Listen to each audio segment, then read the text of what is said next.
Welcome to another episode of Conversations with Zoe. This is episode 80. Times Pierre, Melrose Condo. What's up, my guy? I made it. I'm saying you made it, man. So good to have you, man. How you been? I'm good, man. That's not even our real handshake. No, it's not. You know what I'm saying? That's facts, man. We gotta keep it original. We gotta keep it the same. That's what. We're not switching up for the cameras. Exactly. That's 25 years. Absolutely, man. So what you guys are hearing right now is one of the singles on Melrose Condo, Day Away, with our brother. What's Trey's rapping name? Millie T. And Mike Strong. You know what I'm saying? Shout out to Sugar Hill, King Strong. Shout out to Sugar Hill. Shout out to Cortland Ave, Brook Ave. You know what I'm saying? So, man, how you been? I'm good, man. I'm good. I've been working on myself, working on my energy, working on my body, my mind. Yeah. You know, who can complain? Absolutely, man. On yourself? Absolutely. I see, you've been on a weight loss journey. Yo, I lost 8 inches off my waist and 40 pounds this year and about 60, 70 pounds total. Since I really started, refocusing myself and refocusing my energy. Yeah. How has that been mentally? You know, a lot of I'm the type of person, and just as an artist, I'm the type of person who I wear a lot of my stress, I wear a lot of my traumas and on my skin. Yeah. You know, a lot of times if somebody like a crackhead or something like that, you only know that something's wrong with them because there's something wrong with their teeth, something wrong with their But with somebody like me, who I don't use crack. Crack is whack, kids. Yeah, crack is whack. You know, my traumas, they like to hug me. Yeah. You know, and I didn't even mean for that to be as poetic as what it sounds like, but that's what it is. You wasn't really feeling those hugs no more. I wasn't feeling the hugs not anymore. Not at all, man. You know, but in terms of what it feels like mentally, it feels like I've been letting go. Letting go a lot of stuff that I was holding on to, you know, from whenever, you know, I'm 31, you know, so from whenever my consciousness started to now, all the stuff that I was holding on to, just letting it literally shut off. And you can see it literally shutting off. You look good, baby. Thank you. Saying got the little lavender on and all that. That's right. That's great, man. So as far as physically, what are some of the changes you've made? So for me, limited the drinking, because that's really what gets you. Yeah. Limited the drinking. I started increasing my fiber intake. I juice multiple times a day now. Yeah. I walk or run 3 times a day now. Yeah. Which is something that I used to do when we were younger. Yeah. I was kind of trying to prep myself to because I don't know what you're gonna ask me. Yeah. You know, we've known each other for so long. And we so close. Yeah. That I really don't know which way you want to take it. I mean, bro, take it wherever you want to take it. You know, but as far as because there's people in our circle that we know, and Conversation with Zoe is all about inspiring and trying to put on. So so the drinking, the walking, the exercising. You know so you've been on this journey, and I just want you to share, you know. Yeah, absolutely. And I'm excited to share it because, a lot of times, it's almost hard to talk. It's hard to talk about the good things that you're doing without it coming across as boastful or brag, or as if you're bragging about it. Yeah. You know, and I try to keep it humble so that nobody looking out for my head or count my pockets. For me, I'll know exactly where you're coming from. You know, just because I'm not close to you and I know. But for me, I just want the information, because now essentially what you're doing.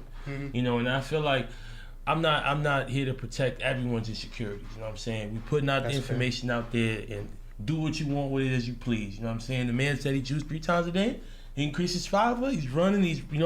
That's what he did. You know, so that's a beautiful thing, man. So this is gonna segue into us to 780.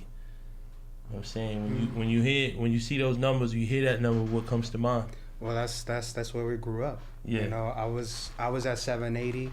He was at 782. You know, that was the first property that my mom ever bought. That was the first property that your parents ever bought. you know, and it was where we lived, Yeah. you know, from 94 until, I mean, I left in like 2022. Yeah, No, you know, 2022 is 2021 now. You said, Sorry, 2012. Yeah, 2012. Wow. So you've been on Allerton 10 years? Like 9 years now. Wow. So like whatever the math works Yeah, on whatever that. Yeah. Wow, that's crazy. You You know what I'm know? saying? That's beautiful, man. So when I say Staples, what comes to mind? So that was my first job out of high school. You know, like I used to work full time while I was in college, cause essentially like I had to make money. Yeah. I had to make money. You know, Yeah. you know, growing up, I didn't really have a lot. My mother was going through whatever she was going through. Yeah. Just in terms, and she didn't work. You Yeah. know, and there was always a hard time for us in terms of income. Yeah. You know, and so that was one of the things that as soon as I graduated high school, and that's when I stopped playing baseball. Yeah. I was like, I'm working. Yeah. You know, I got to do what you got to do. Yeah, right. I felt like if you wasn't home or in school, you was at Staples. That's right. Yeah. That's right. It was always one of those things. And then at the same time, like work for me, that was an outlet in itself. Yeah. Because like where we grew up, it wasn't safe. No. You know, I mean, funny enough, I could count like situations where like my friends they got into like big problems or got jumped or got a gun drawn on them and stuff like that, and I wasn't around because I was at work or because I was going to work in the morning. Word. You know what I mean? Yeah. So like Staples, that ended up being a safe haven for me, and it was across the street. Yeah, word. No transportation, no Metro card. Mm-hmm. I'm saying you could probably walk home, have lunch. Lunch wasn't that expensive because you're in the hood. Exactly. You know what I'm saying? So it kind of worked out. You know? What do you think? Looking back, what do you think Staples did for you? So Staples, it provided a safe haven, and then it provided income, which was something that I needed. And they was always flexible with me. Yeah. Because I mean, it was weird, like, because they always they wanted me to go further, like within the company, like go into management and stuff like that. But I was focused on school, so like I needed to be able to get in and out whenever I needed to, like you know. But I was always working Saturdays and Sundays. That's that was always the make up for that time, man. So when I say Sleepies, what comes to mind? So Sleepies, I actually started working there when I dropped out of grad school. Yeah. So when I left grad school, because just the stress of it, and you remember I was saying like we have a lot of parallels. Yeah, that's facts. That's facts. Grad school is a different ball game, and it is. And if you gotta work, I mean, shout out to those who are working and getting their money and going to school and things like that. I'm not cut out for online programs. I like school in person, so I wasn't going to do grad school online. But it's a different world. It's a different world, exactly. And I left. When I left, I was in the 3-year program, and I left after the second year. Wow. I left. I had 1 year left, and I just couldn't take it because I had to choose myself. Yes. And so one of my friends from Staples, Yeah. he was working at Sleepies, and he said, "Look, if you need to make $60,000, come." Yeah. And I was like, okay, that works for me. Was it Castro? It was Castro. Yeah, shout out to my man, yo, son. Castro. Shout out to my man, Castro, bro. That's right. Listen, man, the name would not steer you wrong. That's a wild child, you know what I'm saying? That's my boy, though, man. Shout out to him. Ex-wild child. Ex-wild child. Yeah, we all ex-wild child at this point, you know what I'm saying? Yeah, we all got families and stuff like that's that. Facts. That's facts, man. Fatherhood is gangster. Loving it on this side. Yeah, so how was your time at Sleepies? So with Sleepies, it was strange because it was almost kind of like a fraternity a little bit. Like there's a lot of politics in it. Yeah. They're not even Sleepies anymore. Yeah. So yeah. I mean, whatever mattress firm, whatever it is. Yeah. I could talk about them freely. Yeah. But it was a hustle. It was a grind. But one of the things that did start happening to me when I started making money. I started, I'm working full time now. I'm not in school anymore. That was actually when I started to gain weight. Because I started to say, you know what, I don't need, not necessarily that I don't need to exercise. I don't need to take care of this, but I prioritized making money over taking care of myself. And I let that go on for a long time. And the next thing I know, I was 50, 60 pounds heavier. Some money in my pocket, but less healthy. And I didn't look like myself anymore. That's crazy, man. I definitely remember those times. I mean, Sleepies was what got you to Allerton. Like you was getting money and you moved out. You know what I'm saying? So why did you? So I never really asked you, but what point did you reach where you was like, yo, I'm out? I got into a fight with my stepfather. Got you. That's why, and I knew that. Like it was a real toxic situation, and I knew that if I stayed, it wasn't gonna work out for one of us. And at the same time, I was gonna end up scarring like my little sister or something like that, because you can't be getting into stuff with like people's parents and stuff like that. Or my mom, who was a bystander with everything. But it was actually like it was a line crossed, and I said, I gotta go. And so I left, and it was the best thing that I could have done. I mean, interesting enough, like to kind of bring back the 780 thing. Like one of the conversations that we've had before was about how the courtyard kind of always like it's almost like a trap. Because of how comfortable it was, so like a lot of the people who we were around, you end up being, it's very easy to stay there for it's very familiar to be there for 30, 40 years, you know what I mean, or to be older and still be there. Like if like like I never lived outside of the Bronx ever, and a lot of the people also in the courtyard, it was the exact same thing. It was normal. That's normal though. That was normal. normal. That was our common norm. That we all were in the same radius, talked about the same thing, had the same kind of lingo and dressed the same, and 15 of us and shared some of the same traumas as well. Exactly.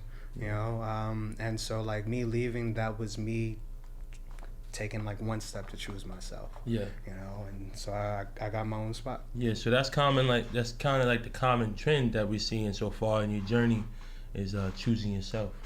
And that's always been one of the hardest things, like I had seen a meme the other day, and it was saying like people don't know how much pressure it puts on like a young man when you say you're the man of the house now. And that's like a very common thing within like our communities. Like, okay, you're a young man, it's time for you to step up. And a lot of us were forced to step up very early. And what that does, it not necessarily negates, but it slows down our own personal progress. Like I was so glad like when like you left, that was we were like what, like 15? What year is that? I left in 2008. That was 08. I was thinking like 07. Like 08. You left before you absolutely had to. But a lot of us, we end up just staying there. And it's a trap. It is a trap. That is crazy because even when I went to Suffield, that was one of my first hesitations. Like, yo, I'm gonna miss out on everything. You didn't want to go. Like, yo, like, what you mean? I'm gonna be mad far. It's 2 hours and change away. But then when you see it, you didn't miss anything. Like, it's people in the same spot, with different sneakers on, but in the same spots. Different fit, same spot though. The only thing you really missed out on was like just some of the dangerous situations. Some of the dangerous situations, absolutely. So I definitely want to take this a little bit and talk a little bit about baseball, man.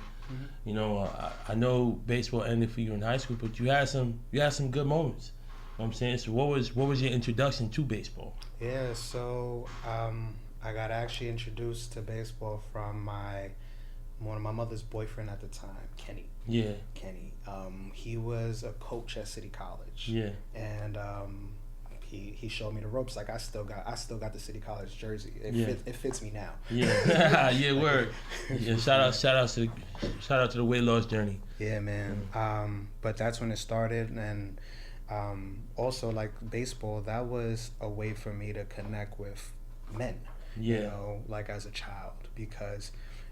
And, you know, now, like, kind of, like, digging into it, like, it sounds kind of wild because a lot of times, like, when you're young and, like I didn't grow up with my father, yeah, you know, but a lot of us end up, what's the best way to say it? Like, you end up looking for someone who wants to invest in you, yeah, you know, and one of the easiest ways to get someone to want to invest in you is to be good at sports. Yeah. Either be good at sports or be good at rap. Yeah. Or music. Music. Yeah. It's one of the two. Mm-hmm. You know. And so like for me, baseball provided that because like all right, now I have a common link with like my mother's boyfriend, with my Uncle Bill, and then when I got to high school with coaches, you know, because I was looking for a father figure, and I needed that, that guidance, you know, and baseball provided that, and it was interesting because like my mother never wanted me to play baseball. My mother wanted me to focus on sports, and she was more interested. She wanted me to be in like acting, stuff like that. That's like what she the was arts, in the arts, stuff like that. But I knew what I was looking for. You know, I was looking for camaraderie. I was looking for like that team kind of energy. You know, and then mentorship. And baseball provided that for me. Absolutely, man. Shout out to baseball, man. One of the greatest games out there. You know that I mean that's one of the things that made us the most closest. Mm-hmm. You know, it's funny watching the Sandlot recently, how they would go buy baseball and then go play. I never really crossed the two of us going to Modell's early in the morning to get a baseball and then go play.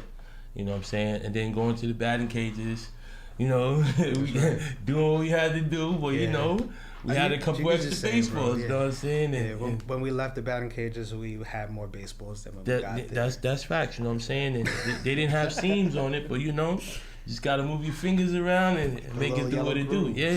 Little yellow grooves, man. So, FDA, man, I know you had some great times there. How was your time there? It was good, man. To like bring it to baseball. Because like I was on the team since freshman year. I was on varsity since freshman year. But we ended up winning a chip. I got to play in Yankee Stadium. I got to play in Shea Stadium. And truthfully, like in terms of high school, whenever I think of high school, that's the only thing I think about. I just think about like the good times playing baseball and you know being able to after school I got someplace to go. You know, even before school, like I have something to focus to look on, forward to as well. You know, and then even in terms of like making sure that you're academically eligible, that also provided you know like a motivation. Like okay. I gotta make sure I get a B or an A in this class because like at the time FDA they didn't let you play on varsity sports unless you had an 80 average. Wow. Which is like that's high. That's high. Especially I mean shout out to them for that though, standing you know setting the ball high, you know, and withholding the standard of excellence. You know? Absolutely, but you know. Like when I talk to like my friends from back then, a lot of them feel like that kind of a lot of them they couldn't reach that bar. And so a lot of people they feel like that hindered their career. You know, but for me it wasn't like that for me. For me that was a catalyst to all right, gotta do what I gotta do. I gotta study. You know, I gotta focus so I can play. You never really, so for the young kids out there, you never really had no beef with academics like that. No, I was always pretty good school wise, you know, because my mother was a teacher. You know, and like in terms of just education, like it was kind of like everybody in my family, they were all in agreement. Like, all right, the young men, they need to get their educations. Yes. You know, because like with my family, the generation before, they didn't, and they didn't turn out well. Yeah. You know, and so like for me, education, that was a big thing. Sports was a big thing. Yeah. So do you ever think life would have been different had you played at St. John's? Yeah, absolutely. It absolutely would have been different. I mean, even if I would have just went to St. John's, like, and I didn't expect you to just ask me that because like I kind of forgot about that. Yeah, come on, baby. You know, you gotta prep right. You know what I'm saying? I had a scholarship to go to St. John's after high school, and the only thing I had to pay for was my room and board. Yeah. And that was $12,000. Yeah. And I remember it was like it was either 12 or 14 grand. Yeah. And I had no way to get the money. Yeah. You know, and I made the decision. I was like, I can't. Like there was no way. I couldn't. I didn't know how to do it. Yeah. You know, like I couldn't find. I didn't know how to find grants. And then at the time, I wasn't even really using the resources that my school provided. Yeah. In terms of like all the college stuff, because I was half in, half out. Yeah. You know, in terms of all right, can I go play? Can I try to play? Yeah. You know, but I had the scholarship for it. Yeah. My life definitely would have been different. Would have been different. I definitely would have been on St. John's campus whaling, so kind of saved me from myself too. You know what I'm saying? That's right. But you know that I think it would have been something special for sure. Yeah. You know? I mean, I don't know. I mean, I feel like anybody in their 30s, they could go all day. All day. Yeah. They can like, okay, what would have been different if I would have did this, I would have did that. But you know what? I'm happy the way that things turned out. Absolutely. You know, because like I wouldn't have met the people that I met. Yeah, absolutely. You know? I mean, everything happens for a reason. Mm-hmm. You know, like going forward, would I ever let money be a reason not to do something? Yeah. Never. Yeah. Money should never be a reason why you don't go after a dream. Yeah, Ever. absolutely. I mean, I think when I made it, I made it for all of us. You know, I feel like even people from the block felt like they made it as well. Mm-hmm. And I felt like you know, I think most of the important decisions I made in my 20s, you were a part of them. Mm-hmm. And I remember you were just like, well, a job, baseball, like, you know, you always go had a chance to make money. That's one of the things you told me. Like, you know what I'm saying? Being a full-time employee is always going to be there. But this opportunity may not be. And I think that was one of the best perspectives that I got on, like, bro, $40,000 is not going nowhere. And it's not going to change your life, really. It's not going to change your life at all. You know, and even like you think about it in terms of like people who like play in terms of like street money. Yeah. Because like and I saw something stupid. It was like, oh, I'd rather have 20 grand in street money than whatever 60 grand in like corporate money. That's stupid because that's not the way math works. Like no, it's not the way math works. No. You know, but even like just the thought process of, okay, if instead of me going to play basketball, play baseball, let me go scam, or let me go, I mean, really whatever way you could think to make money that's not above board. Hey, send your cash app, you know, and all that funny shit going on, man. But you know, like it's not worth it. It's not worth it. It's not worth it in the end. And I feel like what I've been seeing lately going on in the streets and everything, I feel like people forget or try to pretend like consequences don't exist. Mm-hmm. And I think you could live young, wild, and free, do whatever you want, but it's when those consequences hit that everybody's like, damn, what was I doing? What was it worth it? And that's when dudes fold under pressure. Like, I feel like most dudes don't know whether they would snitch or not because they never been in a position to snitch. You know what I'm saying? You never been in front of a judge like, yo, 25 years. Then you sitting there thinking like, Ramel, it was Ramel. You know what I'm saying? It was him. You know what I'm saying? It was his whole idea. He was behind the operation, and I was just there. I was the driver, whatever. And there you go. You know what I'm saying? But anybody can say, yeah, I stand 10 toes, but you never been in position, you know, so you really don't know. Yeah. Everything is a hypothetical of you being a gangster or whatever you may be. Yeah. You know what I'm saying? Yeah. We tend to pick and choose what consequences we think will happen to us. We think will happen, yeah. Yeah, like we love, just as a society, we just love to pick and choose, like, oh, if that would never happen to me. Yeah. You know, but there's a very good chance that it can, because you aren't the smartest person. Absolutely, absolutely. There's always somebody smarter than you. Listen, for the young guys out there, you know, for the young hustlers, because that's women, men, anybody can be a hustler, boy. Mm-hmm. Everybody thinks like they're reinventing the wheel. You know what I'm saying? They're finding new ways to get fast money, but fast money has fast consequences. Like Absolutely. That comes with it. You know what I'm saying? So with crime comes time. Comes with it. So take both sides. That's the way I see it. Accept it all. You know what I'm saying? You may live a life, but this is what comes with it. You may have to go sit down. So 5 minutes may cost you 5 years. Yeah. I mean, like, one of the biggest things that, like, growing up in the hood taught me was to, like, understand perspectives. Yes. And that's because I'm looking at, okay,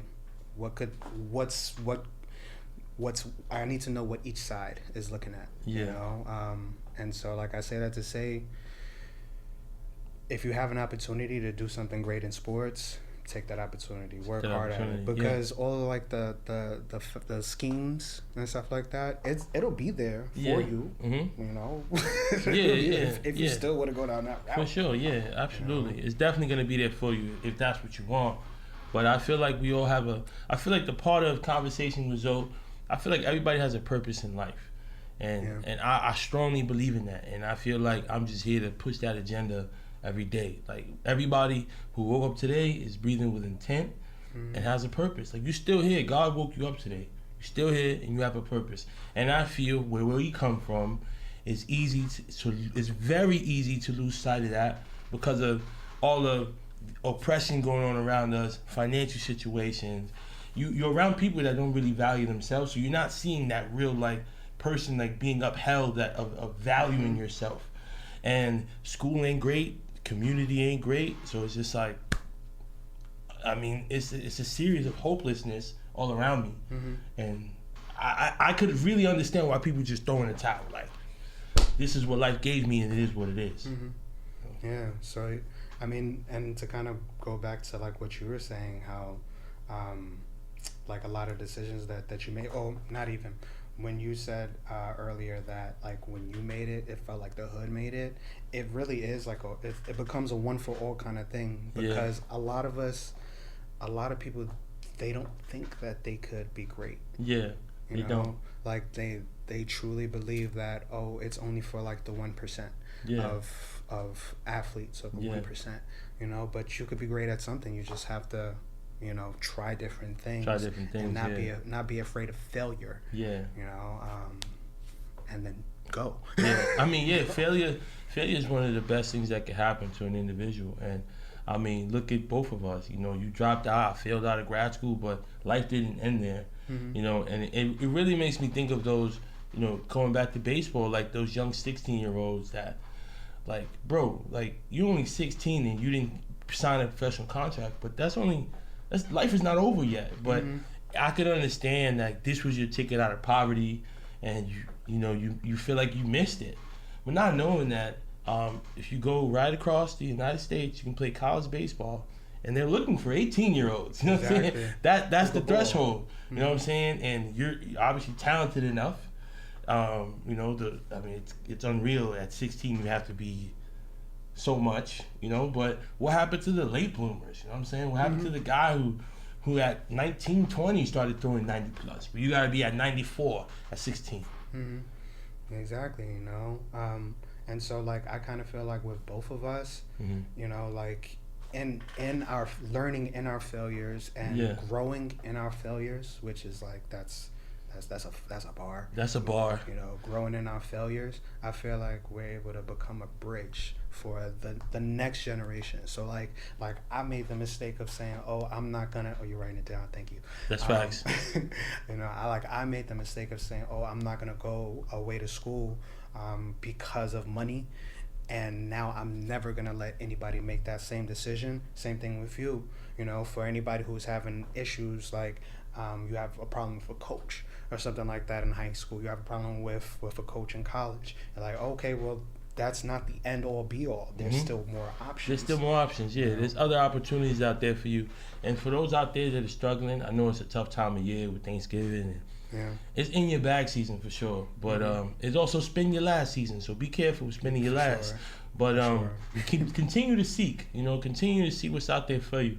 Change locations, sometimes just a different, seeing something different will spark an idea or a concept, and you'll be more likely to run into a person to have a different kind of conversation. Exactly, and like that kind of like gives me an idea, because like a lot of times people they think that, well, at least in our communities, they think that they can't do it because they don't have the options, and that those opportunities are only for people who look different or people who are from a different place. But what privilege is literally options. That is what options are. It's privilege. It's privilege, and like I feel like the things that we've gone through, we're able to now, okay, things are not over. You have this option, this option, this option. So we are creating privilege. Yes. Like absolutely.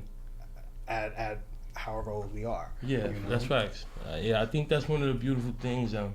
As one thing you said earlier about looking for a mentor, I didn't think I was looking for a mentor, but somehow I got you, and I think that was one of God's greatest gifts to me. I think at that time, my older brothers weren't the greatest examples at the time, living their lives in gangs and stuff of that nature, and I think a person that I could relate to, that we'll get it popping if needed, but it was more of like I can't say the triple B's, but I would say women, baseball, and books. You know what I'm saying? I like to say the triple B's sometimes. We can't be saying stuff like that. You know what I'm saying? But that to me was, I feel like every kid should find someone that they could connect with and teach them how to tie a tie and take them to their first dance, and a positive outlet, you know what I'm saying? And I feel like as I was intrigued by the gang life, I feel like you saved me from that by showing me what you were doing. And what you were doing was more intriguing to me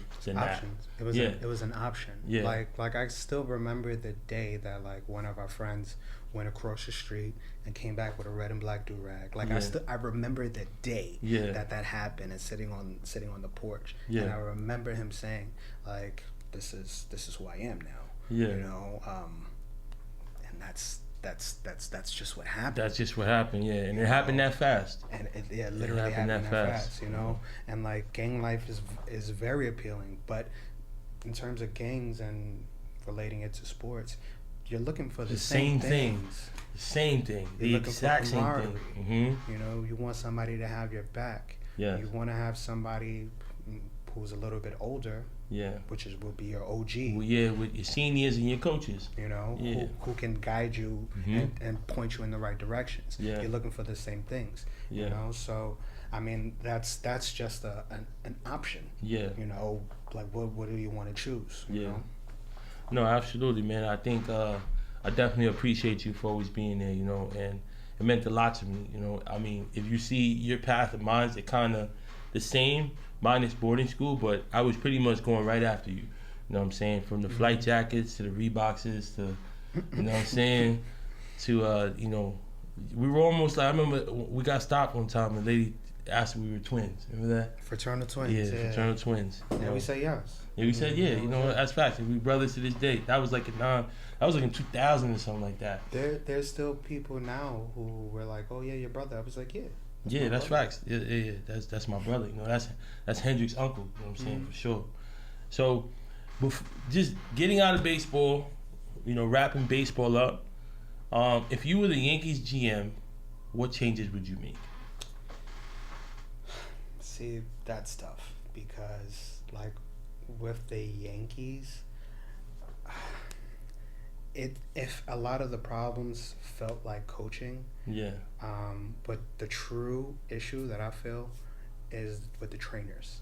I would make a change to the entire training staff. Because whatever they've been doing the last couple of years, they can't keep God's healthy. He can't keep us healthy. Yeah. You know, and so to not be like apocalyptic and be like, oh, get rid of Giancarlo, get rid of XX, no. Yeah. I would make a change to the training staff, because when the Yankees, when we have a full team, we win. Yeah. You know, the problem is that we have a hard time, fielding a full baseball squad. And being healthy. You know, you know, like I like Omar, he sent us the video of like Aaron Hicks. Yeah. You know, like he's playing in the Dominican League right now. Yeah. You know, but like rest, bro. Yeah. You know, bro, yeah. get some rest. I mean, but he also didn't play last year, so I could see him trying to get things going now instead of in spring training, because he missed the whole year. You know, but yeah, I mean, that's a very interesting perspective as far as just staying healthy. You know what I'm saying? Health is really important, and training staff is huge. I mean, the training staff at Post sucked then, because a whole bunch of guys, I think 4 or 5 guys had surgery every year. You know, so I think that goes to show, I mean, I believe in that theory. So, a lot of important women in your life. You know, your pops wasn't really there. So, I want to go through a couple of them, and what comes to mind when I say Miss Tanya?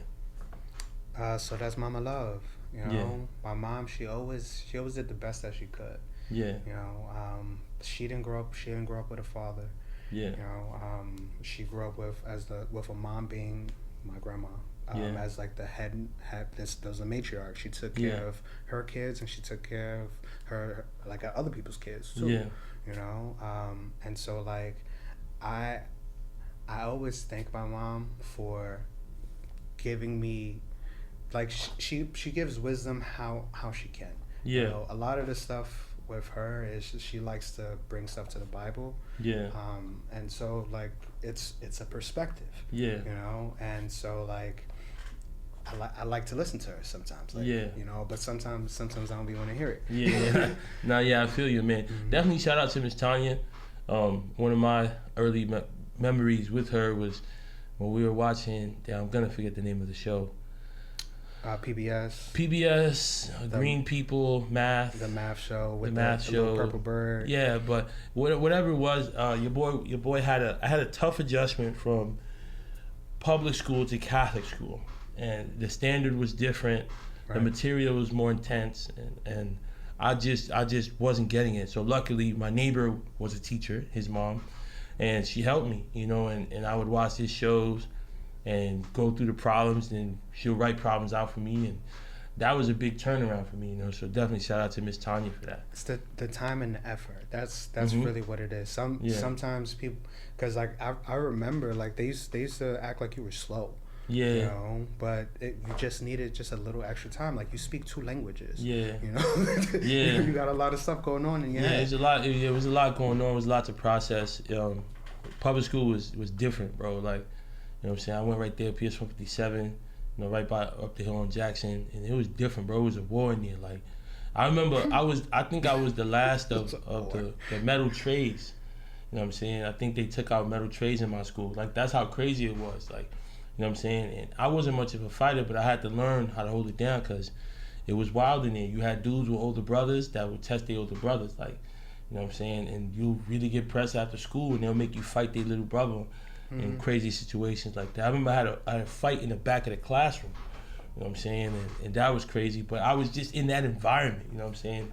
So Catholic school was a lot more chill, a lot more lax, but academically was a lot more demanding than I was used to, you know what I'm saying? So I had to, you know, you don't have detention in public school at that time either. In Catholic school, I don't remember Brother Joseph. I do. Yeah, bro, the like, dean, the dean, bro, like, damn, bro, that dude, whew. You know what I'm saying? But wherever he at, you know, God bless you, Brother Joseph. You know what I'm saying? I mean, that was a tough school. I know there was multiple of our friends who they tried to leave them back. They wanted to leave them back. Like that was the intent. Yeah. And they had to transfer schools so that they didn't have to get stalled a year. Yeah. They actually left my little sister back. Yeah. Because she couldn't write cursive. Yeah. I think Evan got it back twice in there. Yeah. Yeah. You know? And it's weird because he went in 2nd grade. He went from first honors all year to left back twice? That's crazy. Yeah, that don't make no that's, sense. Yeah, something's off. I mean, like I went to that same school when I was in kindergarten. Yeah. And my mother took me out after half a semester because they had already labeled me a problem child. Yeah. And I was just talking to some girl. Like that was it. I was just talking to a girl. I was a little kid talking to the person next to me. Yeah. You know, and they had labeled me a problem child, and my mother had the foresight to see this is not going to be the first problem that he has here. Yeah. So she took me to another school. Yeah. You know, a school upstairs. School upstairs, yeah. You know, blue shirt people. You know what I'm saying? That's blue right. shirt people. Shout out to Melrose, then, man. I got my first dub at a Melrose party. Shout out to Melrose. That's right. You know what I'm saying? Grandma Betty. Right. That's the matriarch of the family. You know, it's my grandma. She always holds things together. Yeah. You know, like, I was talking to her the other day because we're just getting out of Thanksgiving. Yeah. And she was telling me, she was like, her brother, her older brother, used to call her a pot shucker when they were growing up because she worked at a restaurant. Yeah. You know, she had 2 kids and she was taking care of a third. Yeah. You know, and she was doing what she needed to do. She didn't have an education. She just came from the South, from North Carolina, on a nanny job. Yeah. You know, she was doing what she needed to do. And I was telling her, I was like, you know, that part of your life had a negative connotation like assigned to it. Yeah. But that part of your life has brought so many people together. Yes. And like it's provided an environment of love. Yes. You know, and like you can't put a price on that. No, you can't. You know. No. So yeah, that's my grandmama. Yeah, that's my grandma too, man. I think what your grandmother gave me was, my grandma was very, she was still hard nosed at that time. So I never saw or experienced a warm and loving grandma until I met yours. And I remember the first time she called me grandson. Like I felt really good inside and really uplifted, you know. Mm-hmm. And she has that effect, you know, of a true grandmother's love. And even spending the holidays with you guys a couple of days ago, my sister, she was like, yo, I could see why you was always late to our Thanksgiving from being here. Mm-hmm. Like being with your grandmother to me is gonna be my routine, you know, until we can't anymore. But for me, like that's what I was yearning for. You know, that sense of just warmth. And I got it from your grandma. Yeah, your sister, she said a word. She said cozy. She said it's cozy in here. Yeah, that's facts. You know, and like cozy, like that means safe. Like you feel safe there. Yeah. Like nothing. You know, ain't nobody gonna come. Ain't nobody come for you. Nah, not at all. Yeah. You know, that's my grandma shall always have a special place in my heart. Like I don't have any tattoos, but if I got a tattoo, it would be of my grandma. Yeah, word, man. That's beautiful, man. Nene. So that's my younger sister. I've got about like 12 or 13 years on her. Yeah. And I essentially I feel like I raised her. Facts. That's facts. Yeah, like when my mom kind of went downhill mentally. Yeah. You know, it was really always me and Nay. Like I'm on the bus with Nay. You know, like it was us. Yeah. You know, and so like that's Naomi. Like I could. It sounds weird, but she was essentially like my first daughter. Yeah. You know, because that was, I had to be a man and I had to make sure that she was good, make sure she had money. Yeah. You know, and that's she helped me grow up. Yeah. Well, I grew up because shout out to Nene, man. I remember, I think her birthday was October 8th. 9th. I was there. You know what I'm saying? I was there, and when she came home, you know what I'm saying? That's like my little sister as well. So definitely thank you for holding it down and raising her, you know what I'm saying, to be where she is today. Gotta do what you gotta do. Absolutely. Chantel. Yeah, so that's my fiance. Yeah, facts. Shout out to the fiance. That's right. Yeah. I bought a ring just in time. Yeah. You know, ring season. You know what I'm saying? Yeah, I know that I took my time. Yeah. You know, that's from my song 30 Summers. Yeah, word. You know, but Chantel's my muse. She's my friend, one of my best friends. Yeah. If she is my best friend. Your best friend, yeah. You know, yeah. She's always been a person of understanding. You know, she's a journalist. Yeah. You know, so she's a writer as well. She just writes. She's a different kind of writer than I am. Yeah. You know, she's more into like corporate writing, and I'm more into like I write about like what's going on around me. Yeah, what's going on around you. But Chantel, she's always been a perspective. Yeah. You know, that's what she's always provided for me, different perspectives, and also, you know, it's taught me to how to kind of like scale myself back. Like I never had a Christmas tree growing up. Yeah. And it was because Chantel had my first Christmas tree. I didn't like Christmas music. Yeah. I didn't get it. Yeah, you didn't get it. It's crazy, bro. I'm in the same, like, because now I have Dahlia and Hendrix. And yeah, we had a tree, but it didn't feel like, you know, it was just like putting it there. You know what I'm saying? There's no good memory behind it. There's no put this ornament. There's no matching pajamas and hot cocoa, and there's none of that. So for me, it was just a tree. Yeah. So I could really care less about it. Mm-hmm. But now I have to try to find a different perspective and try to create my own traditions and own memories with my little family. Yeah, like with Chantel, so like she grew up in a very loving family. Yeah. And like her family's very shout out to the Morels, man. That's right. You know, she won't be Morel no more sooner, you know what I'm saying? Just saying. 421. That's facts. You know, but with Chantel, she grew up so differently than I did, you know, and like I kind of like look at her parents and I look how she was raised, and I look to see how she wants to have a family and how she wants to raise a family. And I'm like, I like that.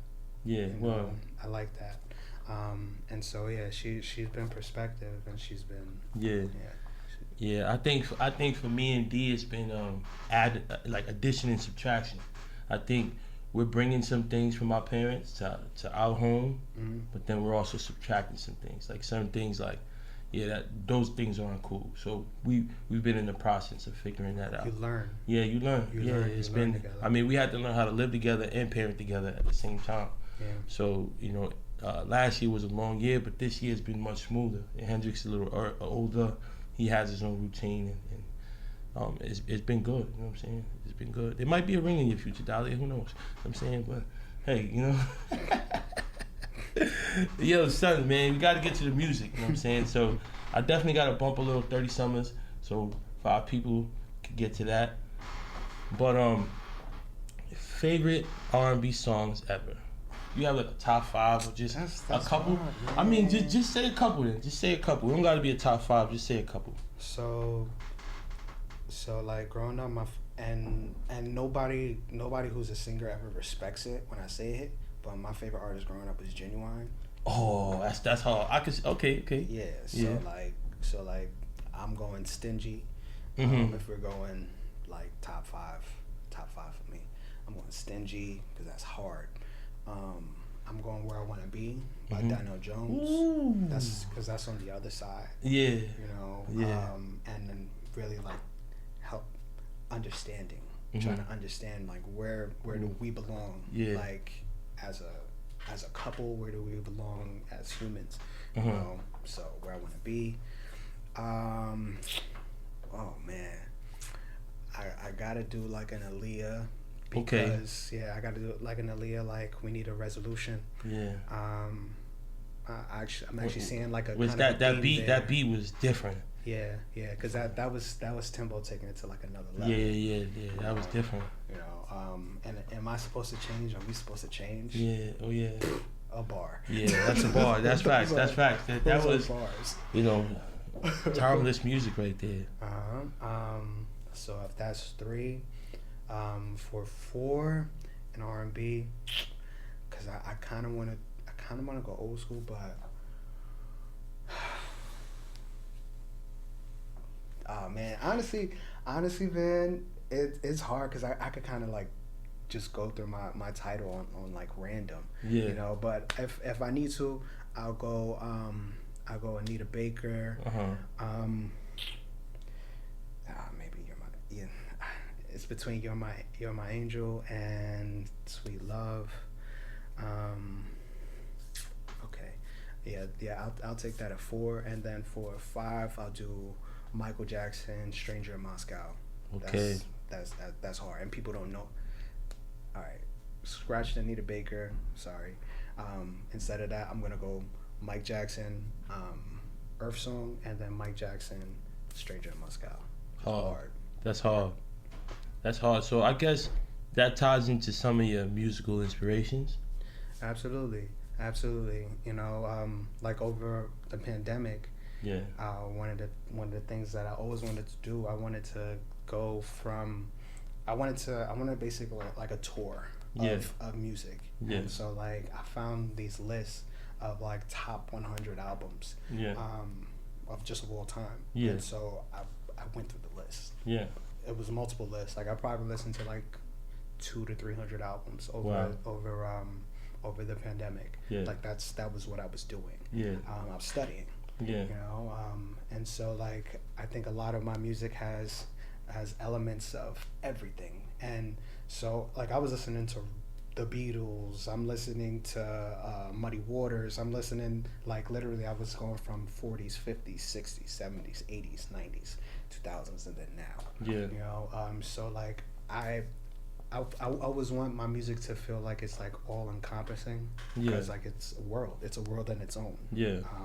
Whenever like you're in that like space, Yeah. it is its own space. Mm-hmm. And I kind of want my music to have like little bits of elements of everything. Yeah. You know, so give me the Jimi Hendrix, give me the Santana, Yeah. you know, give me the Anita Baker, give me the Genuine, give me the, you know, Yeah. the Paul McCartney. Everything you could get, yeah. Mm-hmm. All of that blends together. So, wait, did you ever release World on Fire? I did release it. You did? Yeah, it's out. But it wasn't on Melrose Condo. It was. That's I think that's like track 5. Track 5. It's But on it track wasn't 5. titled World on Fire. No, it's there. It's there for sure. Okay. Click it from now. You can find it. You can Yeah. find it later. I could find it later, yeah. But going into the creative side, the writing side, I know one of the words that is kind of surfacing everywhere now is the word toxic. Mm. So define toxic. Like, how would you define toxic? So toxic, and it's a very loaded word. Very loaded. And But it's a very triggering word. yes, it is. As well. Like we've had that conversation. Mm-hmm. But toxic to me is when you are doing bad and you don't know you're doing bad. Yeah. Or you're doing wrong, and even if you might know that it's wrong, but it's not clicking. Yeah. That, It's not registering in your mind. yeah, like so like things just aren't connecting the way that it needs to connect. And so I feel like that's like the basis Yeah. of toxic. Mm-hmm. I mean, it presents itself in a lot of different ways. Yeah. It could present itself in cheating. It could present itself in lying. In whatever Yeah. manifestations it wants to. Yeah. You know, but I think like the underlying like meaning of it is you are doing something that is hurting somebody else. Yes. And you are not. It's not necessarily you aren't taking responsibility for it, but you're not connecting the responsibility to you. To you, yeah. That's deep. That's definitely is deep. I think for a lot of fellas feel like I'm always calling us out, but I just want us all. I feel like we're all healing from something. For sure. And I feel like as far as young men out there sleeping with everything possible, moving around, you know, just moving wacky, I feel like a lot of that is the value you see in yourself. Absolutely. And it's not that high. You feel me? So it's toxic behavior. You know what I'm saying? You really are going around doing everything, but that's low self-esteem. You know what I'm saying? Mm-hmm. That's not a highly confident person, even though it may look like it on the outside. But you're looking to fill some kind of a void, and you think it's going to come from sleeping with a multitude of women, which at the end of the day, you're still as empty as you started. Mm-hmm. You know what I'm saying? So men heal, go to therapy, work on your mental health, get in shape, do things that are better. That woman's never going to be your mother. You know, so I think a lot of it is mommy issues. You know what I'm saying? I was there. I know many men are still there. I see dudes that you could say certain things to, but they're really not trying to hear that. But here it is. You know what I'm saying? It's toxic, and it's toxic as fuck. You know what I'm saying? So we're gonna transition a little bit to get back to childhood, but you know I had to bring it. Box of chocolate. I'm so glad you said know it. I had to bring it there, baby. You know I had to bring it there. So, you know what I'm saying? Let's go, baby. You know what I'm saying? Box of chocolate. BOC, what's the word, man? Shout out to my man, Vanilla Luscious. You know what I'm saying? Shout out to my man. God. What was Mikey's name?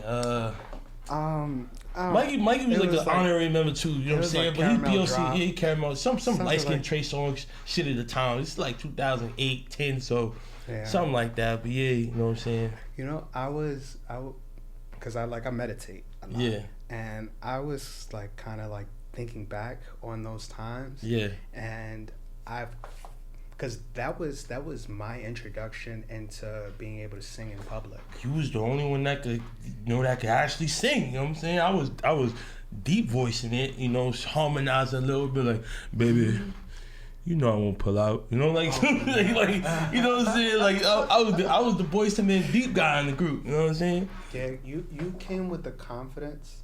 Yeah. Like I had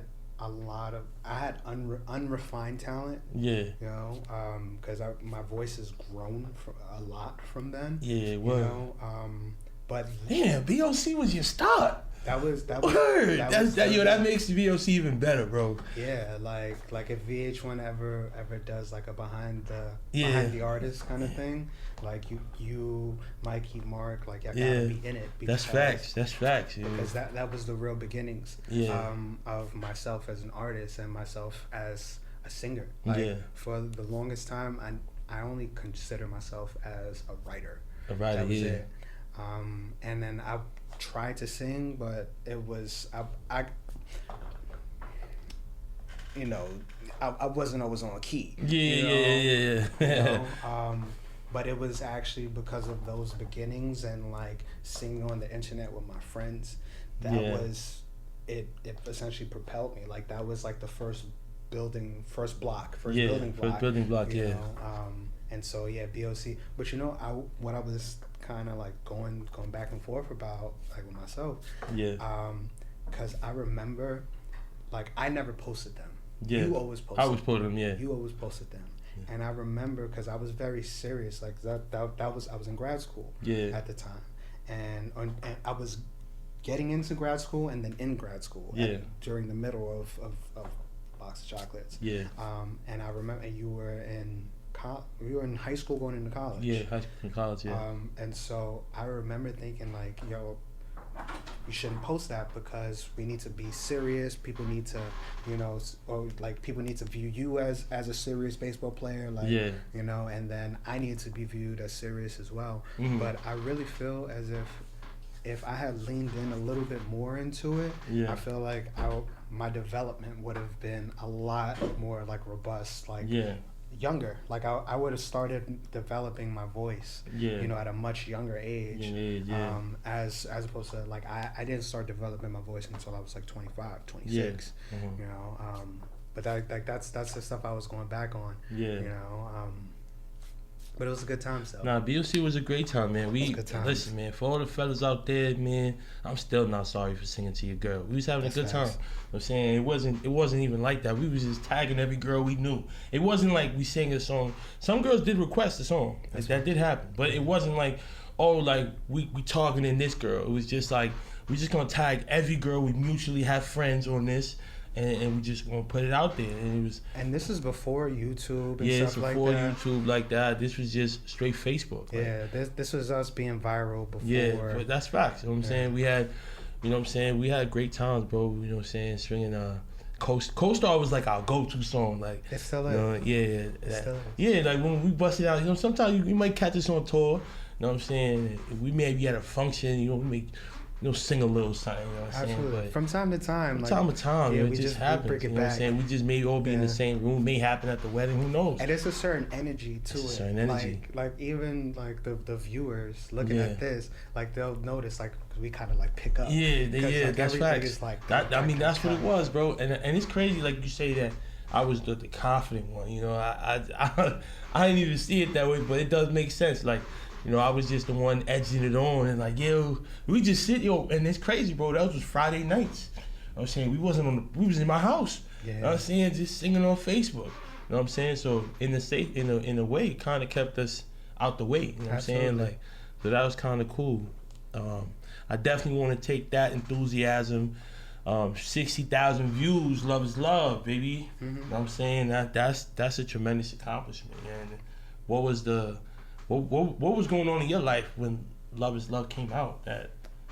Well, I mean, like Love is Love, it was interesting because, so like I wrote Love is Love for another artist. Okay. Originally, I was writing an album for one of my friends. Yeah. And his engineer was like, "Oh, I like your writing. I want you to write for his artist." He had like his own set of artists, and I wrote Love is Love for one of his artists. And then the engineer started beefing with the artist, and he was like, "Oh, he's not gonna use it. Like, you should try to sing it." And then and then he was like, so he was like, "I want you to record a reference track of it, and we're gonna try to swear and send it over to Wyclef. We're gonna send it to a bunch of like big artists because they had like those connections at the time, you know." And so that was the second big building block for me in trying to develop my voice. Yeah. Because that's when I was like, "Oh, I need to be able to sing." Yeah. Because like when a major artist hears it, they need it to be able to sound like it's a hit in their ears. You know, and so like that's when I actually started singing. Yeah. You know, but I did Love is Love. I wrote it about. I mean, it's actually like I don't even think you know. So like, I wrote it because of a conversation I was having with two gay men, and they were talking about how in movies gay men are never perceived as like the stories are never good about them, like, and they're never perceived in the light of being able to be in love, or being able to be in a functional relationship. And so that's how I was like, well, love is love. It is all the same. We're just people at the end of the day. Just people at the end of the day. You know, and we're all looking for similar things. We're looking for safe spaces. We're looking for cozy. Yeah. You know, and so that's where Love is Love came from. And then when I put it out, people liked it. Yeah, the world had a great response to it, and I think it's something that I was talking to Deacon Bo about it. I think you performed it at one of their events. Concert, it got a lot of, you know, he was singing it when we was on the phone, and it's one of those things that, you know, it's timeless music, as I always like to compare it to. Yeah. You know what I'm saying? So yeah, Love is Love, that's beautiful. We're gonna fast forward a little bit to Melrose Condo. Yeah. And I know that, I remember, I know it took a while, but I know 780, and you had to put yourself back in 780. Yeah. So Melrose Condo, it was a form of therapy for me. It was my third project. Yeah. So like my first project, Flowers on a Tuesday, that was about the light side of relationships and trying. Yeah. You know, my second project, Cycles, it was about the bad sides of relationships and not wanting to try. You know, or feeling like you're gonna give up on trying. And so for Melrose Condo, I didn't want to talk about relationships anymore. Not totally talk about relationships anymore. I wanted to go back to who I was. I wanted to, and then like there's in 780 there was a lot of traumas. We all had a lot of traumas there. Yeah, 782 saying poof. Yeah, I was with you for that's facts. That's like facts. Getting chased in the parking lot and stuff like that. That's a fact. You know, that's a fact. Gordy, stop it. You know, but trauma has a habit of, it's like kind of like defragments your memories. Yeah. And so I wanted to put my memories back together. Yeah. And so that was my goal with Melrose Condo. Yeah. You know, so like with 30 Summers, with 30 Summers, like that was a song about you know, I remember being 13 and telling my 8th grade teacher, like, I don't think I'm gonna live till 18. Yeah. I'm not gonna live that long. Yeah. And then being in like those type of situations, growing, you know, at 16, at 17, like major keystone. Oh shit, you could die. Yeah. I don't even know if I could curse. Yeah, you could curse. Yeah, flat. That's your flop. Yeah, I'm not gonna curse too much though. No, yeah, sure. But being in those like bad situations and thinking, oh wow, this is not gonna work out for me, and then making it out. Yeah. And then next thing I know, I'm 30, and I'm like, I can never see myself as 30. Yeah. And honestly, like, kind of going back to like the weight loss kind of thing, I remember, like it was like a switch that was like that got clicked off because I stopped caring about my body because I didn't think that I was gonna live long enough for it to matter. So that's deep. Yeah. So like I could drink. I could do whatever. Yeah. It didn't matter because at the end of the day, I was like, I could be walking outside and get hit by a stray bullet, and then that's the end of my story. Yeah, it's clip. Yeah. You know, and so I was picking and choosing what mattered. You know, at that time, and I stopped caring about a lot of stuff that I should have been caring about. Yeah. And so 30 Summers is me being thankful. Yeah. For like. You know, thank you for the day. Thank you for people looking at me. Thank you for checking me out. Yeah. You know, thank you for my mama, for my aunties that tried, for my girl, for you know, for this job that, you know, I'm making a lot of money. But it pays. You know. But it pays. Yeah, but I made just enough to survive. I made enough to get here. Yes. You know. Yes. And so like that's really where like Melrose, that's like the start of Melrose Condo, and then all throughout the rest of it, I try to tell the story of just the different pitfalls. Yeah. You know, within our life, with Use Me, you know, like what Use Me is about.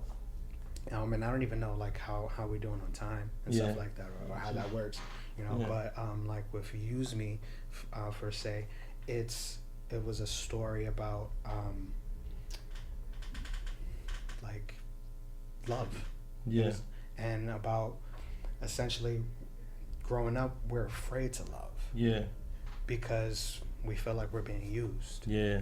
And nobody wants to be used. Yeah, nobody no one wants to be that played. feeling of being played. Yeah. You know, nobody wants to be played. Yeah. But at the core of love is vulnerability. Yes. And how can you be vulnerable if someone cannot use you when they need you? Yeah. You know, people need to know that you're available to them. Yeah. You know, if you're in a tough spot, you know, you need to know who can you call. Yes. You know, and that's Use Me. Yeah. You know, and I mean, I could really go down the list. Yeah. You know, I definitely want to touch on Day Away though. You know, Rikers was homeroom for the failing class. Yeah. So, Day Away, that was a song that I actually wrote. I wrote that song during the pandemic, on my fire escape, and like I had posted like a little snippet because, like my boy Quincy Valentine's, we produced a couple songs on the project. He sent me this, like it was like a funky track, and like I asked him to combine like some stuff from like Jimi Hendrix, some stuff from Paramore, and there was a bunch of like influences that I was looking for. Yeah. And so I started $218 in perspective. I've been working all week and I've been stressing.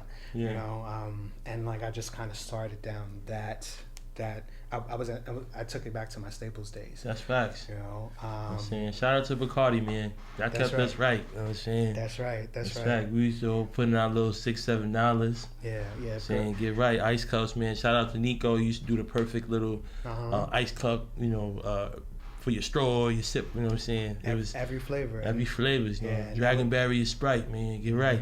Yeah, and that was if girls pulled out. That's facts. Bacardi, lemonade. They got some new flavors. Yeah, you know? But that was the space that I took it back to, like that 2010, 2009. You know, and like because we didn't drink. Nah, we ain't drink till much. Like there was always drinking around us, but that was until like later on. Like when I got to college, that's when I started. So that was around 2011 that really started. I didn't drink at all until 2010. So I was 20. Yeah. I was 20. Didn't touch it at all. Yeah. You know, because of the control. Like I always wanted control. Yeah. You know? And then I stopped wanting the control, and I let it take control. Yeah. You know, and so like with Day Away, I ended up hitting up. I hit up a couple artists. Yeah. I was like, yo, I posted just like a snippet of what I was working on, and a couple people was like, yo, that's hot. I was like, yo, you want to get on it? And Millie T, who he grew up in the next courtyard from us. Third courtyard. Shout out to the third courtyard. Second is always the best, but shout out to the third courtyard. Yeah, and he was originally from Cortland. Yeah. And he had a very similar story about always feeling like he was a day away from dying. Yeah. That's what it's about. Yeah. You know, in the song, I make reference to Day Away, to like the Annie song, to Annie, the tomorrow I love you, always a day away. Yeah. And it's hard. Yeah, that's truly where that started. Yeah. Because I always felt like I was a day away from danger. Yeah. You know?